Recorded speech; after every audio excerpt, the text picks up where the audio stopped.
Hey everyone, welcome back to the channel. If you're new here, hit that subscribe button because every week we break down the latest in tech and AI in the simplest way possible. In today's session, we're going to break down three terms you've probably heard a lot in the AI world: generative AI, agentic AI, and AI agents. These three are extremely popular and closely related, and by the end of this video, you'll clearly understand how they're different from each other. So let's start from the basics. What is AI? In simple terms, AI refers to systems that perform tasks which would normally require human level intelligence. Take face recognition on your iPhone for example. Recognizing a face is something that naturally requires human level intelligence. But when our phones or systems do it for us, we call that AI or an AI based system. And these systems are everywhere around us. A few examples you interact with daily: Google Maps predicting traffic and suggesting the fastest route, Spotify and Netflix recommending songs and shows based on what you watched or listened to, Gmail spam filter quietly deciding what's junk and what's not, Siri, Alexa, or Google Assistant understanding and responding to your voice commands. All of these are practical, everyday examples of AI in action. What is generative AI? Within AI, there is a specialized branch called generative AI or Gen AI for short.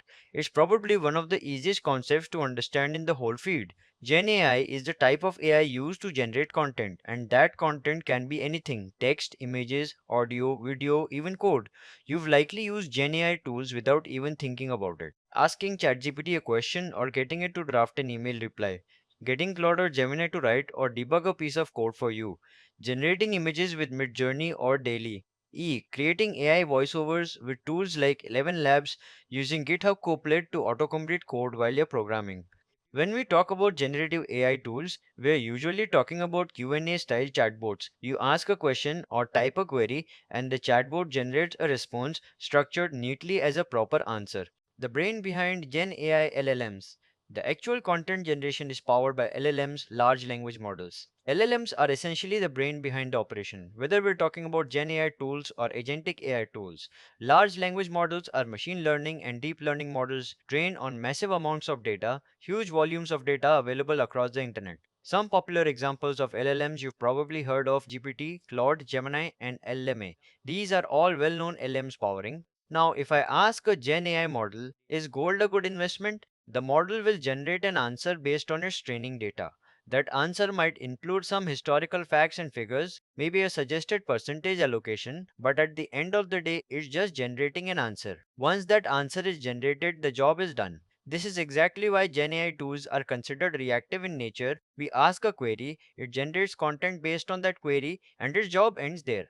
Along with this, Gen AI tools also have a low level of autonomy, meaning independent decision making is fairly limited in these systems. LLMs also typically have a knowledge cutoff date, meaning the training data used to build the model only goes up to a certain point in time. For example, GPT-5's knowledge cutoff is September 2024. Anything beyond that date isn't directly available to the model. So if I ask a regular Gen AI tool, what's the price of gold today? It won't know because it doesn't have access to real-time data. The system can only answer such queries if it has access to additional tools like APIs. For gold prices, it might need access to a financial API or a search engine. This is why sometimes when you use ChatGPT or Gemini, you'll see a message like searching the web. That basically means the LLM has a knowledge cutoff and the Gen AI model is now rich. Now, what if I ask a simple Gen AI tool to actually perform a task for me? For example, as soon as gold drops below Rs 10,000 per gram, buy 10 grams of gold and send me a confirmation email. A basic Gen AI tool simply can't do this. Why? Because performing a task like this requires breaking it down into individual actions and executing each one, continuously monitoring the gold price, executing a purchase order, and sending a confirmation email. These are all things a simple Gen AI tool isn't built to do. So there are clear gaps in what Gen AI tools can offer. And that's exactly where agentic AI tools can offer. And that's exactly where agentic AI and AI agents come in. Compared to generative AI, agentic AI systems have three key properties. First, higher autonomy. They can make independent decisions. Second, the ability to perform actions, not just generate content. Third, access to external and internal tools. With these capabilities, we build what we call AI agents. So while generative AI is reactive, agentic AI is reactive. Its AI agents can plan and execute different actions with the help of additional tools, using some level of autonomy. And just like Gen AI, the LLM still sits at the center as the brain behind the operation. AI agents versus agentic AI. A simple analogy. Think of any tech team. You got specialized engineers, a front end engineer, a back end engineer, a DevOps engineer, and above them all sits a project manager who coordinates the whole team to achieve a specific goal. AI agents work the same way as those specialized engineers. A single AI agent's job is to complete one specific task. Agentic AI, on the other hand, is like the entire system, the project manager that manages multiple AI agents to achieve a bigger overarching goal. AI agents equal individual agents performing a specific task. A few real world examples of AI agents you probably already interacted with: a customer support agent on Amazon or Flipkart, like the one we'll walk through below Cloud Code, or GitHub Copilot agent, which can read your code base, write code, run it, and fix errors on its own. AI scheduling assistants that go back and forth to find a meeting time that works for everyone. AI agents inside Salesforce Agentforce that handle customer queries end to end from lookup to resolution. What is agentic AI? While AI agents are individual, task focused agents, agentic AI refers to entire systems or architectures that are goal focused. A task is small and specific, a goal is bigger and more complex, something that can be broken down into multiple tasks. For example, say we build an agentic AI system and give it a goal. I have a budget of Rs 5 lakh. Help me invest in gold when conditions are favorable. The system will break this goal down into multiple steps. Continuously monitor the market. Set investment limits, how much to invest at a time, or what percentage of the portfolio should be in gold. Execute the purchase order when conditions are right. To achieve this single goal, an agentic AI system might use multiple agents working together.